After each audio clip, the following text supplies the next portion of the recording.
Good afternoon, y'all. It's a hot Wednesday afternoon, and I hadn't intended to come out here to make a video, but I wanted to show my first little baby okra. Yesterday I had the first blossom, and I took a picture of it. I didn't film it. I've already picked a bunch of zucchini this morning and a bunch of green beans this morning, and now I'm out here picking more green beans. But I have to give it to these Landreth stringless bush beans from Haas Tools. This is the most prolific green bean I have ever grown. And every year I grow really good green beans. I grow a lot of them. And they're, stringless. I like to pick them when they're small typically. Nice string bean, fresh. And I don't pick them too small, but man, look at the size of those. It seems like every day they're as sneaky as a zucchini plant, coming up with great big beans again and again, over and over. It is amazing. I've still got some blooms down in here, not as many, there's a couple right there, as yesterday, but we did get some wind and rain last night. But I can't say enough praise this variety of bean from Haas Tools any more than I have. And I know I have been plugging away. And I'm not sponsored by Haas Tools. Other than me ordering stuff, they don't know me from a hill of beans. And I'm sure they don't watch my channel. Nobody really watches my channel, but diehard Kate fans. I'm not a savvy video creator like the Lesters and Jamies and Jason Coghill and all those other gardeners and hobby farmers, but I like to think that mine are real, and it's just me out here sweating. You're not supposed to get salt and stuff on your plants, it'll kill them, but I hope my sweating buckets of salt water on them is not going to hurt them. But look at all these beans, and those are not even ready to be, here's one, but they're not even ready to be harvested yet. I'm trying to get them before they get too big, but I've got huge amounts in the freezer, in the fridge, still going through my digestive tract, and it's just been crazy. It's too hot today. This is the hottest part of the day. But they just blend in. That's on top. How did I miss that? That was on top. But anywho, I came out to freshen and cool down the chicken's water and put some electrolytes in it. It's called Save-A-Chick. Sunflowers.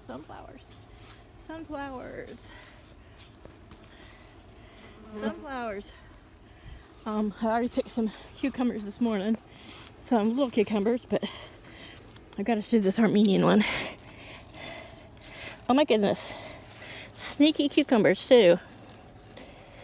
Yeah, these are the ones I talk about having these little black, they're not spines, but they're kind of spiny if you look at them. Sometimes they really poke in your hand, other times, you can grab onto one and you don't even notice they're there. But and this pickling variety is pretty prevalent. But so here's some of the smaller Armenian cucumbers at about 6 inches. This is the first one I filmed. It's still fuzzy. Most people say to pick them when they're a good inch across, about 12 inches. So I'm going to give this one another day or two. It's 12 inches, and it might be an inch across, but I'm going to give it another day or two. If you get them too big, then they're not as sweet. They taste less cucumbery and more like, they say, a watermelon rind. I've actually never had one. It's actually a member of the muskmelon family, but these are the striped ones. I've seen some videos where they get huge, but yeah, they'll be all more melony and not as sweet and cucumbery if you let them get too big. And I'm gonna have a ton. I was telling Paul today that I'm sure glad I ignored his request to do a really big garden, because what's this, 20 by 25, what's that square feet? I don't want to do the math right now, I'm too hot and sweat's running in my eyes and I'm blind. But I got more veggies that I know what to do with. Oh, I need to come out here. I used my new weed eater yesterday, the one that used the battery. It's so lightweight, it's awesome. But right now, as you can see, nothing's moving. Nothing is blowing in the breeze. And we're up into the 90s. Still the low 90s, though it says feels like 98, 99. But we've got over 50, almost 60% humidity. So out west, I know my family and friends are out there cooking. Getting the shade. Why am I standing in the sun like an idiot? Are cooking in that heat. And I know it's a dry heat because they're also going through that drought, but sometimes I think, oh, I miss dry heat. I don't miss a dry heat at 110, but you know, a dry heat at 92 would be nice because you can only be out here a couple minutes and then you're just sweating. So what I was going to say is I'm going to cut this down, just the bottom part, just the bottom limbs, so it has more of a traditional tree shape. I need to mow today. The grass is drying out, so even though it gets hot on the mower, I put a hat on and I drive really fast, so it's not quite as miserable. But I weeded all the tall grass that was here around the garden, and I weeded a lot of these weeds through here, but there's so many wildflowers that have interspersed with them that I'm just like, the hell with it. I'll pull them next spring, but I'm going to really, I don't know if these wildflowers, I'll have to look up, because they were just a wildflower bin. They didn't really have instructions or anything with them. Here's the flower the other day that I said I wasn't sure what it's going to be. It's going to look like little daisies, I think, but whether, or like little miniature sunflowers, but with one kind of big brown thing in the middle instead of a bunch of seeds. But I'm going to take some pictures and see if any of these will come back on their own. Otherwise, around all my lilies next year, I'm going to till up, and this fall I'm going to put in a bunch of wildflower, let it overwinter. Here is the crepe myrtle, and she still hasn't bloomed. Poor thing, she'll probably be a little bit later in the season. Standing here by the flower bed, all I can smell is sweet lilies, and these sweet girls are just awesome. All right, we'll deadhead this little, that's one of the pink ones, but just standing here or down, well, there's no wind, but within their vicinity, it's just so sweet and wonderful smelling. But yeah, I cut down a lot of this. There's my mom's memorial stone, which I need to repaint again and uncover, but you know, some of these weeds here I didn't bother with the weed eater because there's my sage. Here's the one hydrangea bloom again. She's getting pretty. I love those little light blue eyes she has. I was hoping one of the others might, maybe this one produce, but pretty sure this one wasn't going to, because though they were all crushed, this one really took the top of the tree. And it does have to compete with this clump of trees here for water. It's one I always say I'm going to move, and every year I never do it. But anyhow, these sunflowers out here are slow to grow, but they are getting a little bit more shade than the others. But like, these are starting to get little sunflower heads. So I haven't seen any of the Italian white ones bloom yet.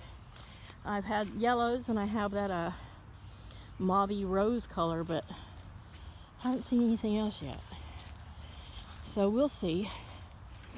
But our grass typically doesn't get really brown. This is a little bit browner in spots. Last night's rain, we just didn't get a lot. We both all of a sudden about 7:30 got huge blaring alarms going off on our phones and TV, saying that there was a chance of, oh, got a package over there, heavy thunderstorms and some 80-mile-an-hour wind gusts, like, you know, straight line winds, which last July, that's what took out that little bitty trees right there in the center, was a big huge oak that crushed my garden. So we came out and buttoned up around the temporary chicken coop and run, and made Paul say he was more determined to get that kennel done. So it's supposed to cool off down into the high 80s later in the week. Oh, Chaos has moved over in front of these cucumbers. smart cat. He knows where to stay cool. And we took the tin that I have laying on top off because we didn't want anything to blow and, you know, be dangerous. But I had to put it back today because it does keep this end of their coop cool. Got their fan. Got a nice big 18-volt battery in it. And here's 4 of them laying in the desk spot. Here's a couple of them back behind. You can't see them. Of course, this is the iPhone 7 I'm filming on. There they are. Can't really see them either because this thing can't focus for shit. But they're surrounding their big waterer, which I did fill with ice cold water from the fridge plus a packet of the Chick Electrolyte. I kind of mentioned, I think I started to mention it in a different video. Kind of looks like a little orange Gatorade, but it's for, they recommend it for baby chicks when you get baby chicks new and baby ducks, and when they've been like, if they've been shipped, or actually it's for any kind of trauma birds to go through because they're very susceptible to stress.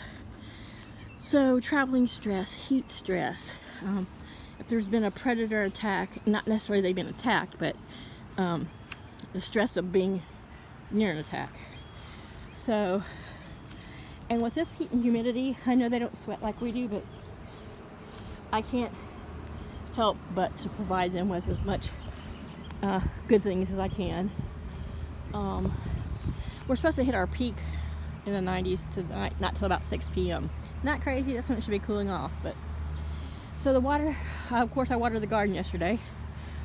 You saw pictures of that on my Facebook, and then of course, you know, we got rain last night. But it was like a few hours of just a slow, steady, drizzly, light rain. So that's the best thing to do here, because we do have some sandy soil, and being so close to the coast, you know, that's kind of common. But big, huge gully washers can cause us to have little flash floodings and all that stuff. I live at the 10 feet above sea level, so I'm kind of at the highest point in Milton. But I'm gonna get out here this afternoon and garden. This is just getting, mow. This is just getting too tall. And this video is getting too long with me rambling about my cats, my chickens, and my garden. It's so sweet to see chaos in there. Oops, I'm trying to zoom in. Whoa, zoom in. Oh, chaos. Who's 12? His sister Pandy. She's 12. She spends a lot of time with me, as any of you who know me know. And I got, you know, I always get up about, naturally wake up about 5:20, 5:30 to, you know, just let the chickens out. It's just kind of, no matter how late I stay up, I just wake up at that time. And I do set my alarm just in case, but, you know, it's usually not necessary. Anywho, the Thug brothers and Pip had cornered her in my room. We're not letting her get out to go potty. And she had a little tummy ache. She had to go potty. And I heard them chasing her, and then I heard her crying. And I had to blow a fly off. And then she started having a mess in my room, and I picked her up and put her down on the floor and kind of strung the mess everywhere. And it turns out that they weren't letting her out. They were, Thug brothers and Pip were sitting at the bedroom door, not letting her out to the cat box. So she's a granny cat, and that really pisses me off when they act such little thugs, because that's what they are. But anyway, so I hate to lock them out of my room, which I can, lock their cat door, close my door, turn on my own air conditioner, and then feed Pandy and let her have a cat box in there, which I may do for a few days, just to help her and to teach them a lesson. But they all like to come in and snuggle and visit with me, and I like to see them all come in and out, and they're fun to watch. They're cute. They're my babies. I love them. But I can't stand a bully, and I can't stand someone who bullies a geriatric cat. So anywho, I'm going to end this video, see what this package on the front porch is. I'm going to order a new front door, screen door. Paul's like, no, let's keep repairing this. I'm like, this has been repaired for the 11 years I've been living here. I'm going to buy it cheap, because this, you know, this is not my house, and he does want to leave eventually, but I'm just going to get a new storm door, screen door, about to cut a new hole in it. Though Chaos doesn't like to use the front porch, even though the front porch is cooler because a little bit of the AC seeps out. He wants to lay under the vegetables and go to the back porch. So every season he's a little different. I think he likes to have the best vantage point. Last night, right before I started weed eating, the bunny was about 3 feet from me, Franklin bunny, and I threw some yesterday when I had chopped off the ends and cut up a bunch of zucchini to go in the freezer. I threw the excess and stuff out in the yard, and he gobbled them right up. So I guess I have a pet, pseudo-pet wild bunny. You know, me and critters. Franklin is a sweetie with his little red ears. You know, gotta love a redhead. All right, you guys have a great day. Bye.